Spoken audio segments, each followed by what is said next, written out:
rises to its feet. Vaccaro slammed it home. Garland left wing, free ball. Perfect! Garland went to the lane, lobbed to Mobley. Pow! And Allen blocked the shot at the rim. Pow! With the left hand and a foul.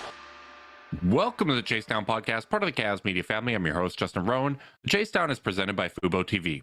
Watch over 100 channels of live sports and TV for half the cost of cable. There's no contract and no commitment. Try for free at FuboTV.com. The Cleveland Cavaliers dropped Game 4 at Madison Square Garden despite a spirited comeback in the third quarter. Just didn't end up being enough. And to discuss that and a whole lot more is my co-host, Gardo Rodriguez. I guess we're actually not discussing a whole lot more, but to discuss that, how you doing, buddy? To just discuss that and global geopolitics, it's Carter Rodriguez. No, we're one-trick ponies, and the Cavs are on the brink of elimination, Justin. It's a 3-1 series. Cavs fans may be familiar. And it is, everything's gone wrong. Plain and simple. This is feels like a team that's in disarray. That the third quarter started, and I thought, okay, maybe they've figured some stuff out, and if it's tight to the end, maybe I'll feel different even in a loss. And it just feels like they're lost. They are consistently unable to generate good looks against the 17th best defense in the NBA. Yeah. In the regular season. And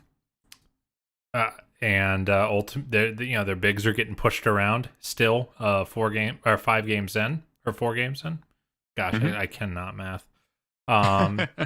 Donovan Mitchell is having not what was billed for his first playoff series as a Cavalier. The other members of the core four not doing much better, and as a result, the Cavs are down to a team. I still think the Cavs, I don't feel like I'm leaving the series going, oh man, the Knicks were a juggernaut and we just weren't ready for that level, that onslaught. I'm leaving the series going, oh, these Cavs have a lot to figure out. Yeah, I agree with that assessment. This game, series is not over yet. Yeah, and I don't really have a lot of interest in doing post-mortem content. One, because whenever this season does wrap up, we are going to have to figure out weekly shows, and we need to stretch out that content because we're not going to be able to lean on the draft like we did last year. And the geopolitics stuff is not going to play. I'll tell you what. I like to stay in my lane and talk about things that I kind of know about. The other thing is, they are down 3-1.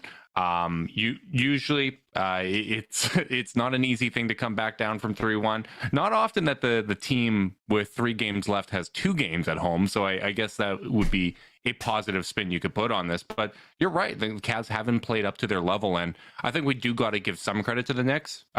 We'll give credit to smart people like Knicks Film School and that pointed out, hey, we started getting a little better as the year went on, as we started giving Emmanuel Quickly more minutes in January after the Josh Hart trade. Some of those season-long numbers aren't necessarily representative, but more than anything, it seems like this is a team that just seems to have the Cavs number.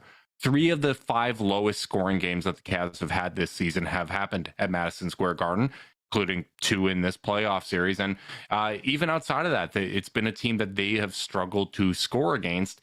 And when you go through 4 games, you hold the Knicks under 102 points in every single one of those games, and you're still 1-3.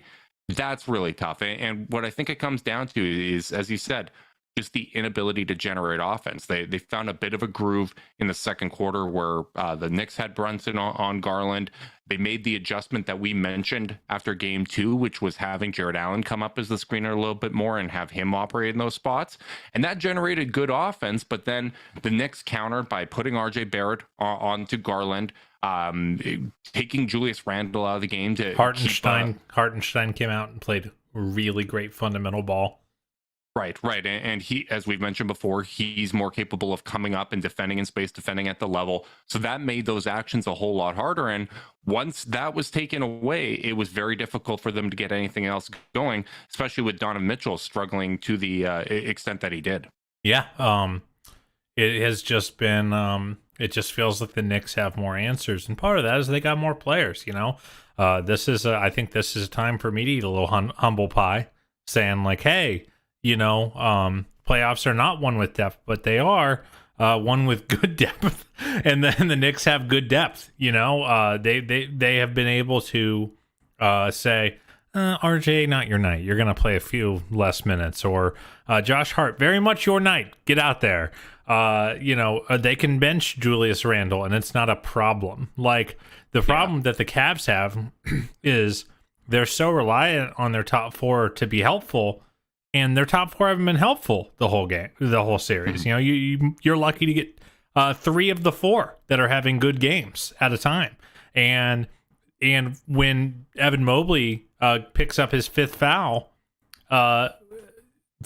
it's not like you have great optionality to come in there. If Jarrett Allen is getting pushed around, you don't have like a big burly but still mobile 5 like Isaiah Hartenstein to come in and fight that bring a different tenor to the matchup. The Cavs have, we thought that the Cavs' positional flexibility would be what made them be one of the things that doomed them eventually at some point in the playoffs. I didn't think it would be in the first round. And I really do think that's what it is. I just feel like Tibbs has a few more options to go to, and has been quicker to get to those adjustments than the Cavs. By the way, how funny is it that after the first 3 games of just the 2 teams doing whatever they could to not have Brunson guard Garland and Garland guard Brunson, they were just like, screw it, just guard each other.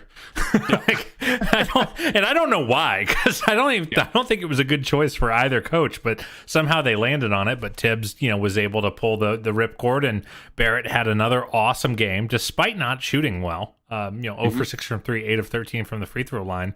That was the difference. They hit timely shots late, they got to the line late, and the Cavs didn't.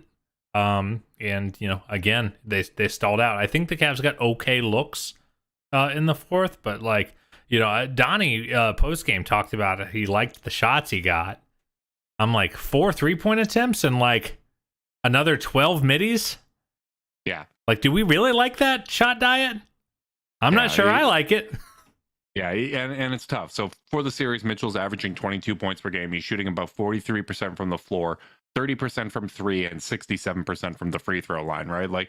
And so much of this series does come down to those individual matchups. You mentioned this on the last podcast, Carter, and I still stand by a lot of our pre-series analysis. I think it was pretty spot on, because we highlighted what needs to happen for the Cavs to win. What are the outcomes where the Knicks could win? And I think you were dead right, where if the Cavs did what they needed to do and won some of these individual matchups, the series is something that the Cavs could win in 5 or 6 games.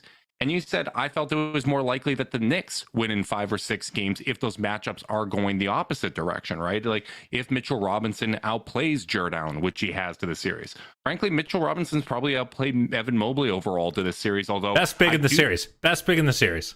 He has been the best big in the series, although I do want to give as much as it's easy to focus on Mobley's offense, I do think it's worth noting that Evan Mobley has taken Julius Randle basically out of this series.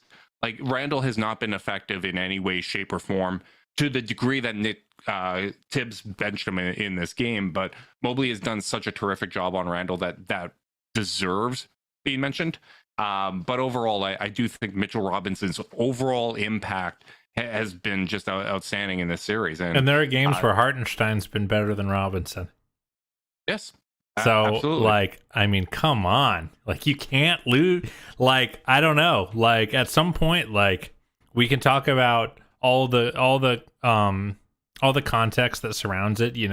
It's not like Robinson is just doing this on his own. The Cavs' limitations in a lot of ways are enabling this performance for Mitchell Robinson.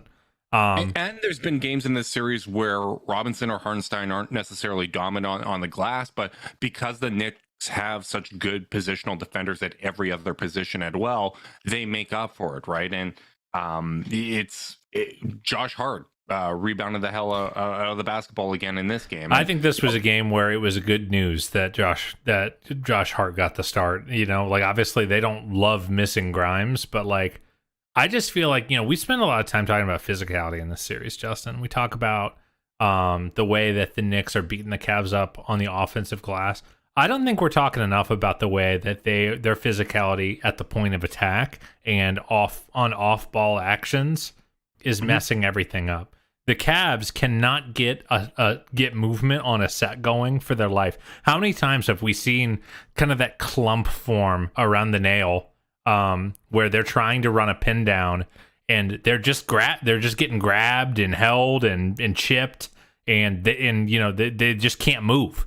And they end up burning 6-7 seconds of the shot clock just trying to get a set moving. Like, they are beating up this Cavs team on both sides of the ball, and this is not a ref complaint. This is that's what we did to the Warriors in 2016, right? Like, exactly. You gum up teams that rely on a lot of movement, and the Cavs offensive sets. What have we talked about all year? Because they have so much off-ball movement, and because we're operating without a lot of spacing, we generate spacing off of movement, off of having 3-man actions with weak side ball movement. But when you're gumming all that up and you're putting the wood into guys every single time that they're moving, that becomes a whole lot harder to do. And you don't have the option of, okay, well, now we're going to generate, they're taking away that kind of spacing, so we're going to generate it with spacing, right? Like, that's the ebb and flow of a playoff series. Is we're going to put shooting around. They're not going to be able to do that. We'll generate space in other ways. And then when they counter to that, we can go back to our movement. The Cavs don't have that positional versatility and that versatility within the roster. And that's how you start to get to these kind of gummed up offensive sets. And I'll say this, Carter. So assuming this series goes the way that it's gone to this point and the Cavs lose, I've already seen some mention of, well, if Joel Embiid, if that call wasn't overturned and we won that game, we would have played Brooklyn and we would have won the series against the Nets, blah, blah, blah. That's way too far down a rabbit hole to begin with, but it wouldn't mean that the flaws that we're seeing in this roster don't exist. In fact, like, it's probably good that we're getting stress tested in this way and we're playing a team that's a bad matchup, because honestly, I think this can be an inflection point for some of these guys, right? Like, even looking back at when we watched The Last Dance at the start of the pandemic, and they're talking about going up against the Pistons and the way that they roughed them up and the way that they understood they need to be more physical, they need to hit the weight room. I think that can be something that we can learn from in this series. And obviously there's roster construction takeaways from this. There's also just, that individual physicality that the Cavs need to up. And my mind goes to when Jared Allen, when we had talked to him on Media Day, and he said, I'm not really much of a talker. It's not in my personality. But throughout the course of the year, that was one of the things that he acknowledged. Hey, I recognize that to take that next level defensively, I need to be that quarterback of the defense. I need to go out there and talk. And for a guy that just turned 25 years old, there is still a lot of physical maturity that can come his way. And if he and Mobley and Garland and Mitchell and all these guys kind of recognize that, hey, we were out muscled and we were out physical throughout this series, that could be something that's a positive takeaway from this year, because I do think that's something they have to address. Yeah, absolutely. I mean, there are other strong NBA players that are tall. Mitchell Robinson is a very smart, good defensive player. I don't want to take away anything from him, especially after the pain he has inflicted on our favorite team over these last 4 games. But is he a top 10 center? Probably not by most rankings, for what that's worth. And certainly there's some stuff being exposed. I mean, here's the thing, man. We were talking in our Discord, and it's funny because I feel like so much has gone wrong that whatever you think the Cavs' fatal flaw is, you feel super validated.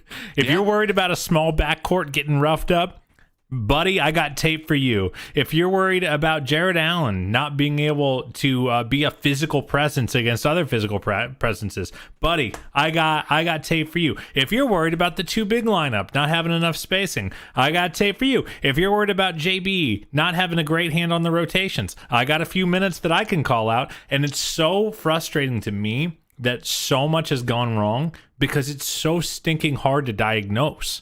The confirmation bias is going nuts, and I don't care that much about what other people think is wrong, but like we talked about no matter when this playoff run ends, and whether it's in 2 days or 2 weeks, we always knew that part of the reason that it's good to get to the playoffs is you have a lot to autopsy, but I do worry that if it ends quick here.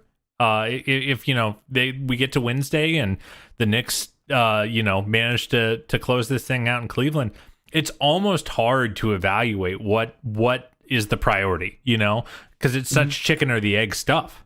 It's been a very frustrating 4 games, Justin. There's just no way around it. I'll push back a little bit. I do think it's easier to autopsy than what you're saying, just because in terms of like supporting cast, I think the needs are obvious. I think that the needs were there. There are some obvious needs. It's the the next level stuff that's a little harder. But there are, as I said, there are those obvious needs that have been there over 82 games. There's the individual shortcomings that I think everybody can address, whether it's coaching staff, whether it's Garland, Mitchell, Allen, Mobley, Okoro, all of that's there.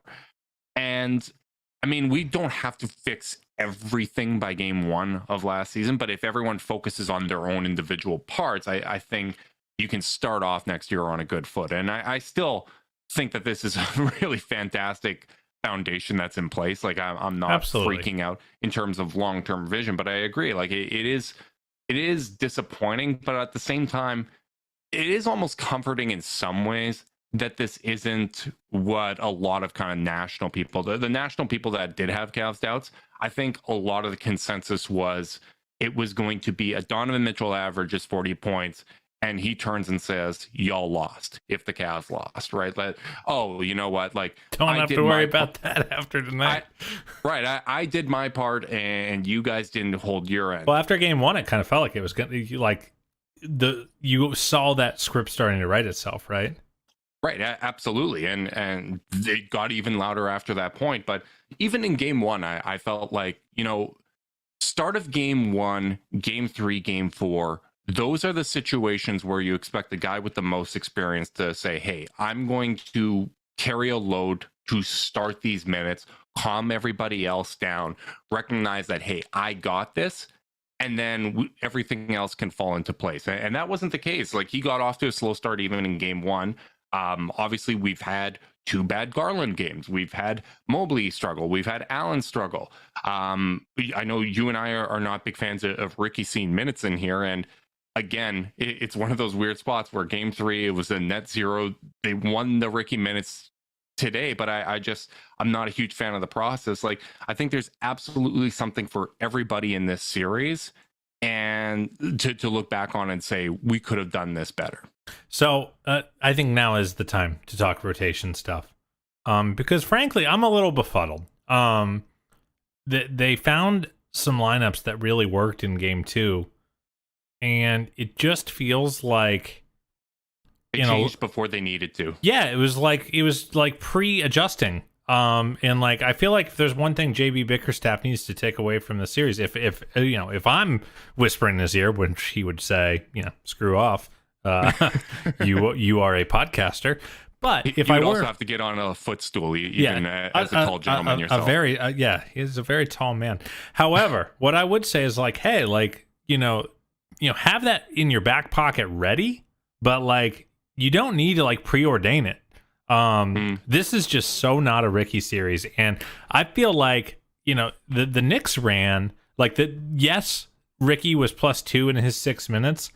The Knicks started the second quarter with McBride, Quickly, RJ, Toppin, and Hartenstein. That was the lineup. And like, if you're going to be the team that runs the shorter rotation, you can't draw dead with that lineup, Justin. You just can't. You have to. And I guess this is a wider moving back to just complain about the general offensive flow for the series. How many lineups have the Cavs played off the floor? Like not enough. And like that should be a no shot playoff lineup that scrapped its way to drawing even. And that's just not going to work. I think I just think the Ricky stuff has not been good. But I don't know. I think it kind of comes back to the fact that starting LeVert puts you in some weird boxes unless you do the 2-minute in sub where LeVert but like even you look at game 2, going back to rotations that worked, games that went well for the Cavs. LeVert was not the first off the bench when Isaac picked up that second foul. It was Jetty. Right. And then LeVert kind of came in and was that change of pace guy that still gave them some juice. And like, I just feel like their lineups are tilted. Like I don't know if you can survive.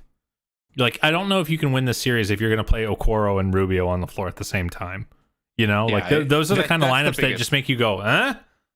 Yeah, that's the biggest thing is I think I understood the logic of Karras starting. And again, I thought game 3 started off well, but I think if you're going to go that route, Okoro has to be the 6th man functionally. Like, I think that's the only way that it really makes sense, whether that's taking out a big or taking out Karras. I think that's the way you got to go. And it comes back to, and I think that this should be a goal for the Cavs going into next season, is you want to dictate the terms more, like the terms of combat. You need to be the one that says, this is the style we're playing. This is the lineup we're playing, and we're not going to change until you make us change. And we've mentioned that at various points this season as well, and I don't think that that's unique to a young team, but it is something that I think they should strive to, right? And I agree. I felt like it was changing before there was a change that was necessary. I do understand anticipating moves from the Knicks and anticipating that they're going to make adjustments, but until that's really shown, I just don't think it's necessary. And again, I don't think that there's any perfect options. Our buddy Nam mentioned today, it's not like there's a bunch of one-way players that the Cavs have and you're trying to find the balance there.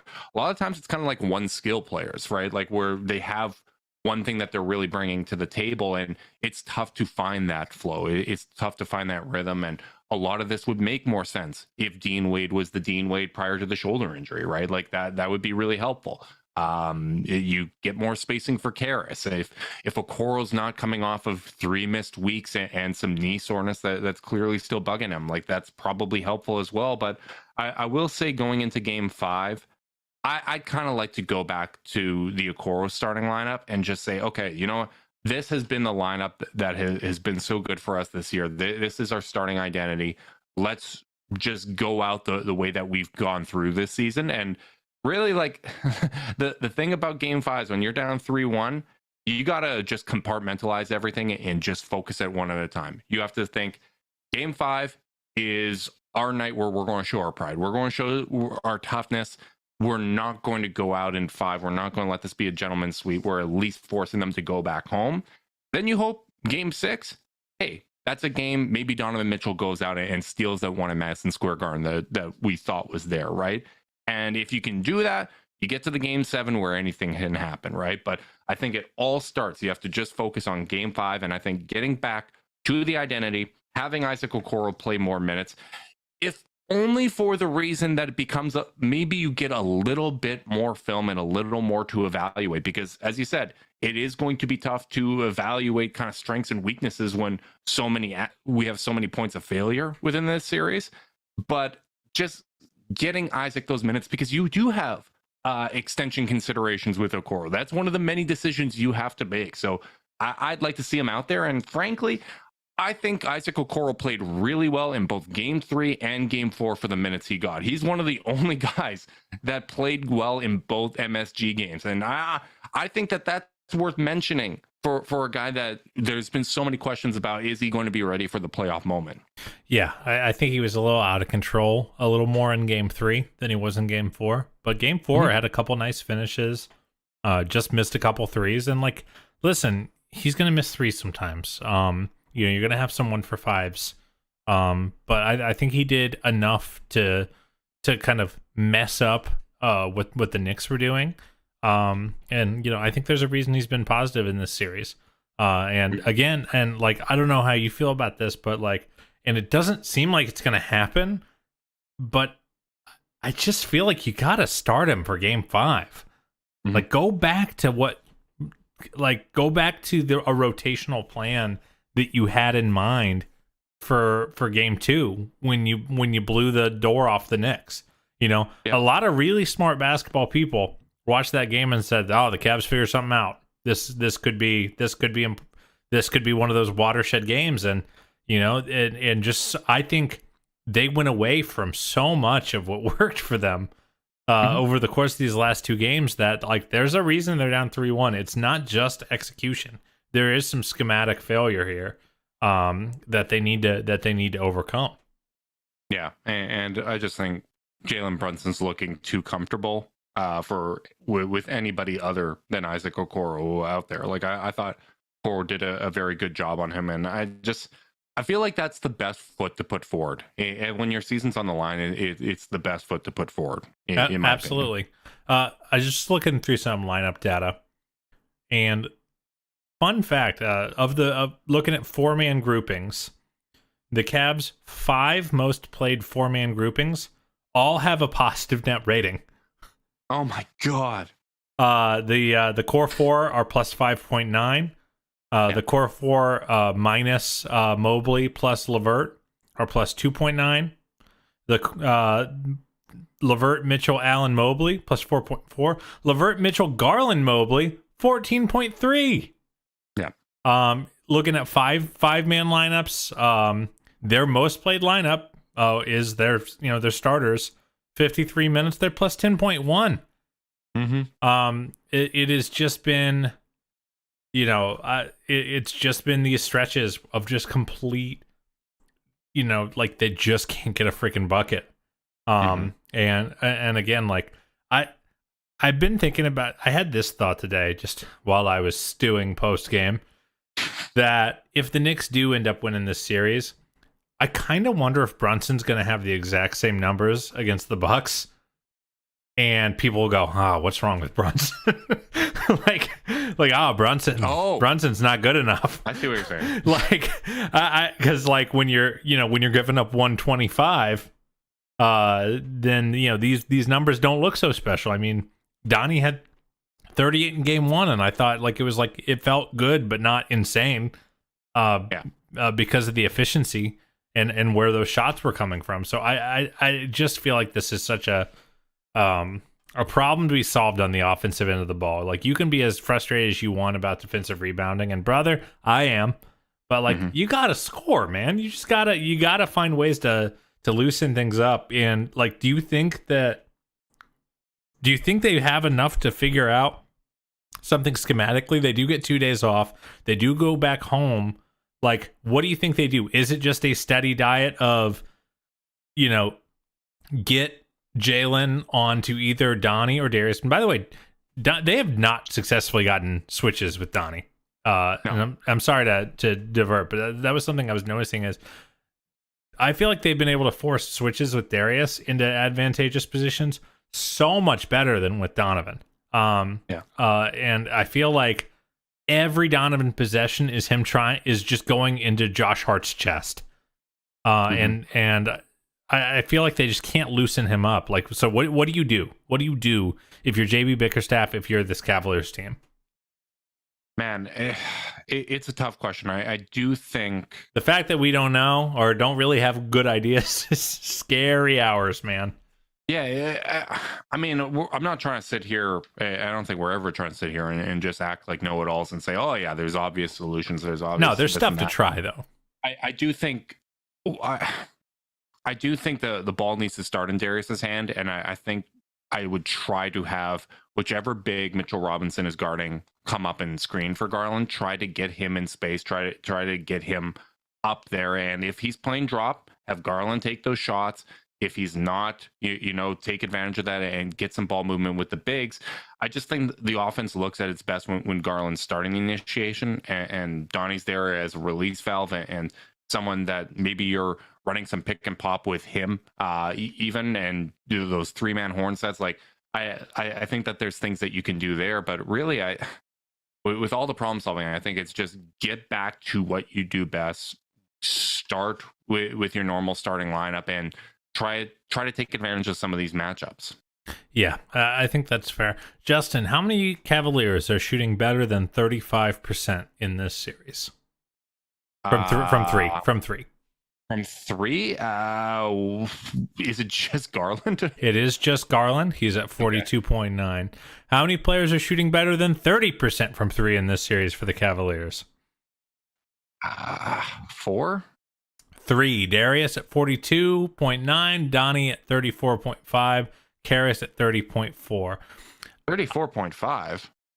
I was just looking it up. No, hang on. Do you have all 3 games loaded up here? I'm on ESPN's postseason split, so it's very possible it hasn't updated yet. Yeah, but that would be weird. Normally it updates faster than that. I've got NBA.com. So Garland's at 44%. Levert's at 31%. Donnie is at 30.3%, and Jetty's down at 25%, as well as Danny Green. So I kind of wonder if I'm JB, and this is truly a throw stuff against the wall idea. So let's not treat this as a panacea that's just going to solve their problems. If Jalen Brunson's on the bench, Danny Green is playing every minute. Okay. He is the only reliable-ish shooter, and he's not shooting that well, but he also just hasn't gotten a lot of run with the main ball handlers, where he can get volume up. But like, they are treating Jetty Osman like he's Isaac Okoro. Like you might grump about Okoro minutes, but they're not guarding Jetty.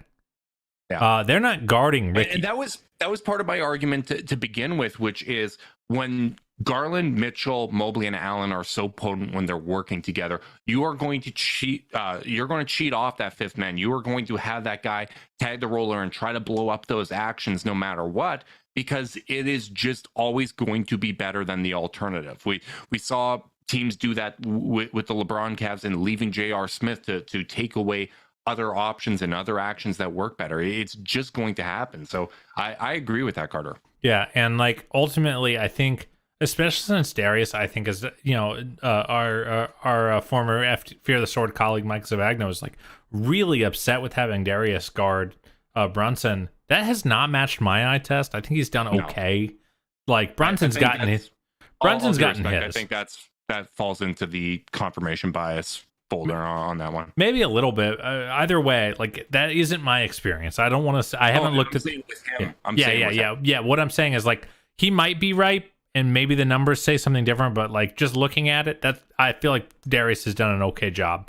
So like, but you don't want to give yourself a big target, and Danny Green is not moving super well on the perimeter. So. Like at least play him the minutes that Brunson's out there, because the problem with Donovan, especially when Darius is not on the floor, Donovan is seeing 4 bodies every time he tries to go into the lane, especially if he's going from the wing in towards the free throw line. When he gets an empty side pick and roll, I feel like he gets at least cleaner pull ups, but like as frustrated as I can be with his numbers, and he also just missed a ton of shots today. So like there is that, but he's getting nothing to get into rhythm. He's getting nothing at the basket. And I just wonder if you just need someone who's going to be guarded or has a slightly better history of hitting those shots in those minutes, because frankly, I just don't think Jetty's minutes have been good in this series. The mistakes are prevalent. Nikias and Duncan did an awesome thread about Game 3 where he kind of kept noting where Jetty's off-ball movement was not sharp enough, where where he needs to relocate and he's not relocating. And like I just feel like of the folks to throw stuff at the wall with, like might as well try some more with Danny. Like. Again, and Danny's positioning is going to be good, sure, too, right? Like he's going to get into those passing lanes, and so often the type of pressure that the Knicks are throwing at you, that's going to look different if the supporting cast and the supporting players are in the right position for those kind of escape valves and for the right pass to the pass that leads to the next pass that generates good offense, and that just hasn't been there. But. And there's definitely a lot of problem solving that the Cavs have to do here, but there is no problem solving for our video and audio conferencing, Carter, because we get the support from Zoom. Support for this podcast and the following message comes from Zoom. 500,000 businesses connect using Zoom, a single platform for phone, chat, workspaces, events, apps, and video. Zoom enables real-time collaboration for teams around the globe. Zoom, how the world connects. Carter, I do think we got to give a little bit of credit here to Darius Garland, who bounced back from a tough game 3 and a tough first half of game 4, and really kind of a one-man wrecking crew. Got the Cavs back into this game and gave them a lead in the third quarter. And I mean, there was a lot of conversation coming into this series of what's Garland going to look like in the playoffs. And it's so funny because I think we're now at the point, once again, of confirmation bias, where you look at the play-in last year, great game against Brooklyn, didn't shoot well against Atlanta. Game 1, didn't play well. Game 2, played great, was the best player on the floor and won the Cavs the game. Game 3, awful game. Game 4, great game, 23 points, 10 assists, 0 turnovers. Like, I'm impressed. Like, I think that it's noteworthy that he showed the mental toughness that he did in those spots. He took tough jumpers and finished through contact and was doing all the things that you want to see. I'm in a game where there wasn't a lot of bright spots. I thought Garland was one that deserved mentioning. Yeah, I mean, he took over the first half of the third quarter. And really showed, confirmed a little bit that I really wanted to be attacking the Knicks centers in the pick and roll much more than their power forwards, just to get them out of that dunker spot, just out of that lane, providing late help. I thought he pulled up from mid-range against the drop and hit a couple shots, which, like, hey, you got to do. This is not the Milwaukee Bucks, where not only are they playing in drop, they've got the most dogged, insane defenders in the entire NBA, like Drew Holiday, curling off your hip and there to disrupt the play from behind. Like, Darius has gotten runway when they play a straight drop against him in the pick and roll, and like, he's a great mid-range shooter. He should be taking that. But he also was, he got the only lobs and easy buckets for the Cavs in what feels like the entire series, outside of a couple quarters in game 2, and just really took over the game. I think that was probably the most impressive stretch of ball for any Cavalier in the first 4 games. Like, I mean, you could argue some Donovan in the fourth of game 1. Obviously Darius himself in the first half of game 2, but like, I mean, just complete and thorough dominance. And you just kind of wonder, like, is it going to be Darius's engine? Like, you kind of talked about, okay, just try to win game 5, on pride, on home court, on maybe Knicks rest on their laurels, and maybe Donnie steals you game 6. Like, maybe Darius is the one who has to just say, this is my series. I have the shiftiness to generate mismatches, and I've got superior playmaking, which he does, to Donovan. He's a better passer than Donovan, and I can ungum this thing just by being a savant. Maybe that's the road you go, and you say, Donnie, we're gonna run almost every pick and roll with Darius first, and we will get you running starts in open threes to try to heat yourself up. In the meantime, maybe that's the road, because I thought Darius showed a lot in this game when he wasn't hampered by foul trouble. And speaking of, JB, can't sit the guy for like 7 minutes in the second quarter because he picked up a third foul. I feel like this team does not have the juice for that. And that's obviously, that's an opinion. Some folks. Did you think any of that had to do with that lineup actually kind of closing that quarter well? Like, I think that's when you had a few good plays from Okoro.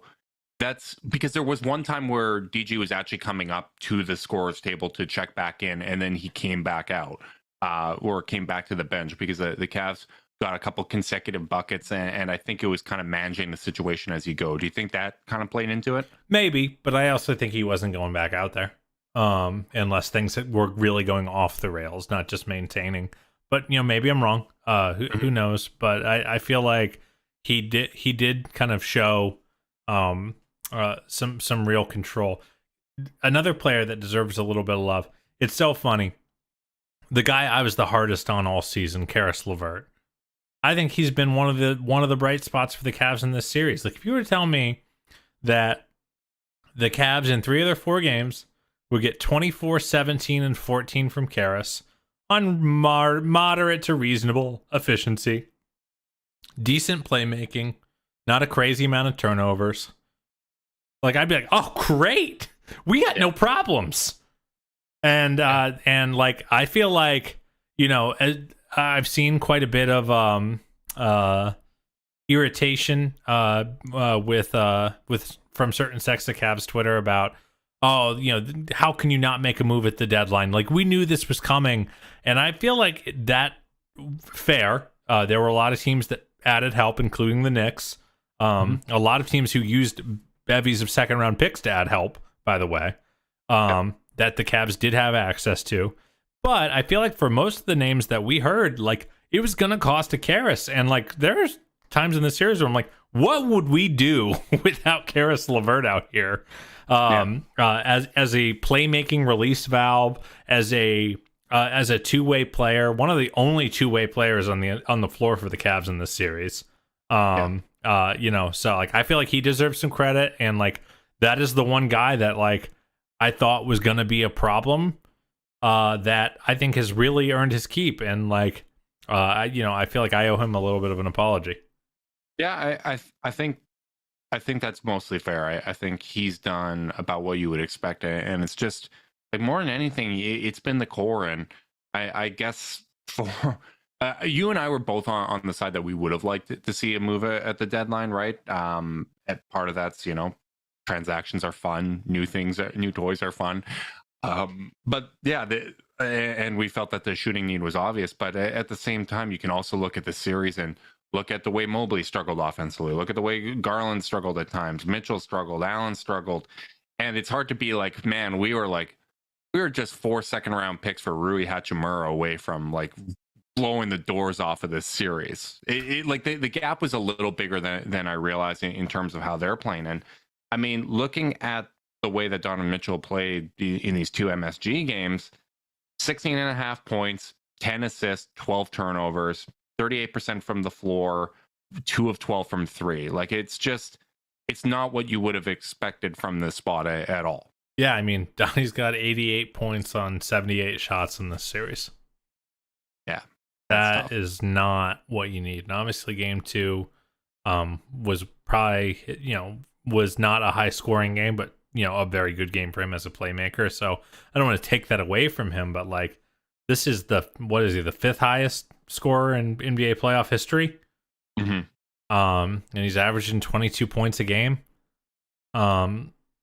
It's just, it hasn't been there, and I'm trying to figure out how much of it is chicken and egg in terms of he's having inefficient and bad scoring nights in a ton of turnovers because he's seeing a thicket of defenders every time he tries to do anything, versus part of it. Versus if he he just needs to be better. I think he'll probably tell you he just needs to be better.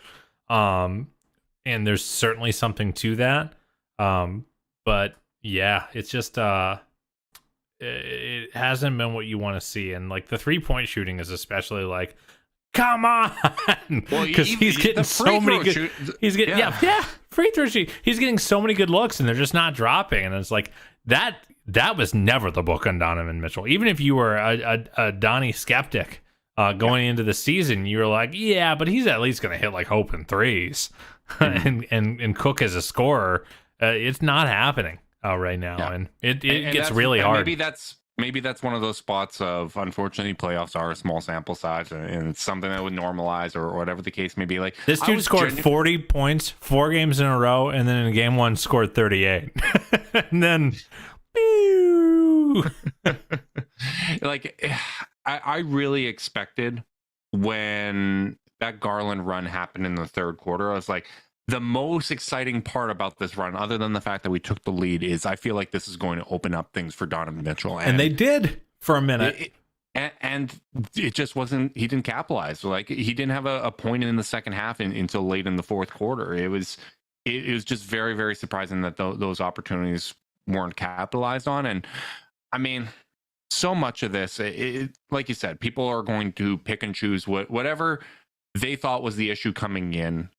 They're going to decide that that's the issue now, right? Like, and there's so many areas, so many ways that you could point fingers and point the blame here with this series to this point. But I'm honestly, I'm still a believer in this core four. I'm a big time believer in this core. I think they can play a whole lot better than this, and it's not shaking my belief in them, right? And I do think that there's almost a comfort in it being a shared failure in some ways, that they can all work on different aspects to get better and to play better. And to me, like, I just really, I don't know about you, but I actually feel good about game 5. Like, I really do. I think coming home, this team has shown so much toughness throughout the year. Even this game that looked like it was going to fall away from them, the way that they came back, took the lead, and just weren't able to close it out. I just feel like this is a team that's probably going to show up in game 5. I wish I could agree with you. I'm not feeling super. I mean, I think they might win. Don't get me wrong. But, like, what you're looking for when you're down 3-1 is that sea change type of win. You know, the 41 and 41 from LeBron and Kyrie, where you go, oh, we've got some stuff figured out, and we're starting to find some momentum, and you're starting to get beaten down. And, you know, to steal a JB truism, like, this team is not winning the scrap. They are not.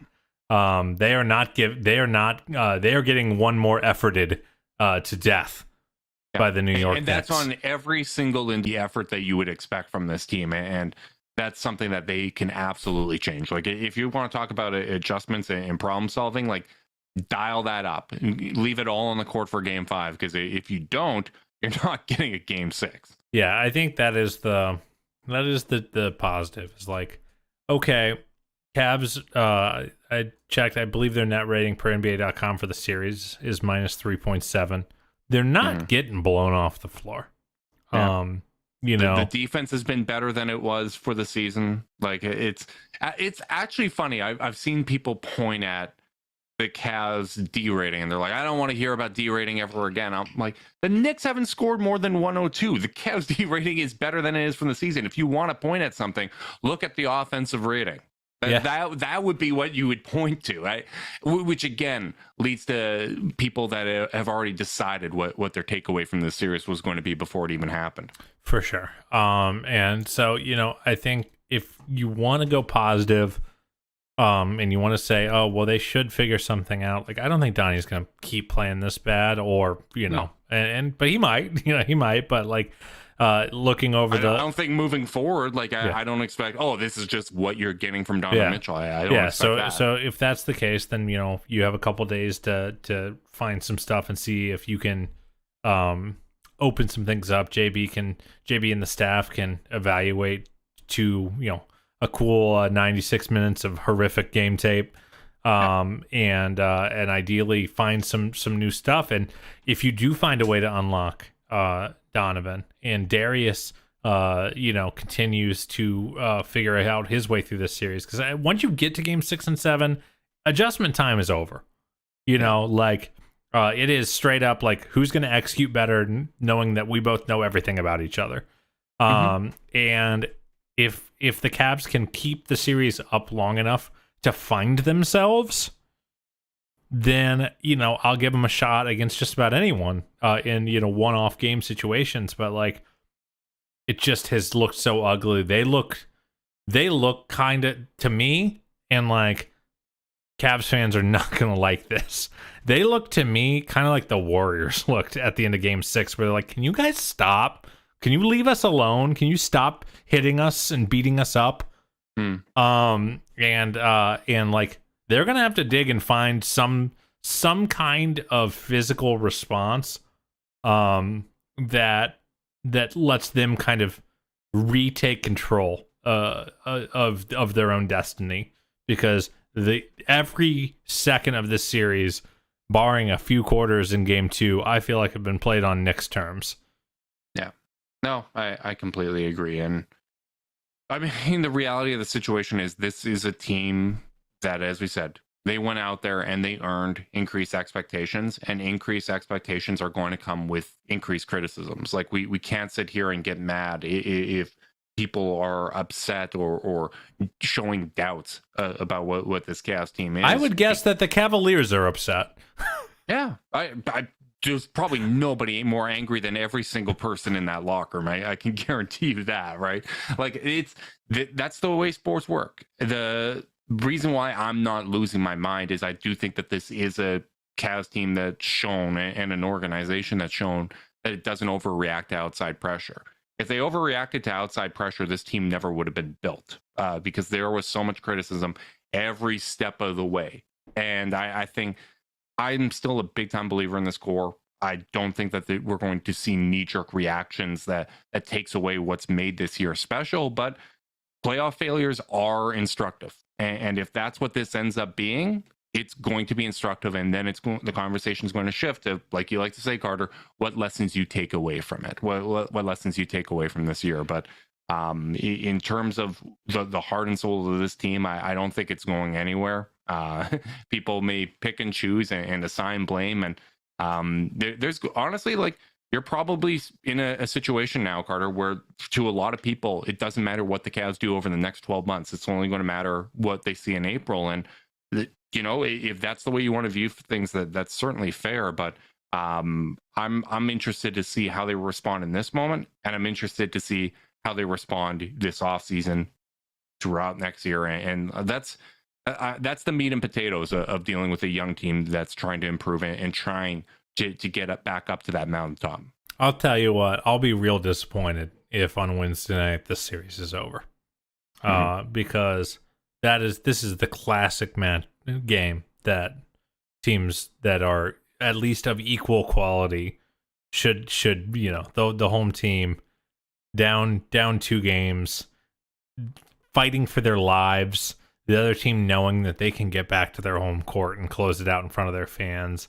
Like, this is the ultimate spot where, like, hey, you gotta show some pride, extend the series. Mortgage Fieldhouse is going to be loud as hell. I agree, and I'm shaming you a little bit for not being around Wednesday, Mister. Well, listen, the day job comes a calling. When you take 6 weeks off to go be a father, you also have to check in on. You have to go visit your Burbank branch. So I'll be at a happy hour with my team at that point. And it's like a board game bar. It's so nerdy. I bet they don't have a single TV up there, and if they do, it's probably one of those hipster bars that like plays old movies instead of sports. So I'm gonna have to maybe I'll get to see some of it live because I will be West Coast, but yeah, unfortunately, not gonna be on the pod. I just gotta say, you proposing, hey, are you able to handle games 5 and 6? Felt a whole lot different between Sorry, before man. game 3. Before game 3, I absolutely can, and I absolutely will. I'm not ducking from the grind, but my God, does it feel different? Can I tell you this? It's one of those things that kind of snuck up on me, because I booked the trip like before I went on my leave, and also, like, I just forget how punitive West Coast time is for this sort of thing, because it's like, oh, I'm gonna go sit on an Overwatch League show, and then I'll sneak back to my hotel and podcast, and it's like, oh well, that's over at 7, which is 10 Eastern, and the game will be over, and just needs to podcast then, which means I can't catch up, which means we're in trouble. So I was defeated by math, Justin, by time zone math. Oh, damn math. That's why I never paid it much attention and continue to be bad to it to this day.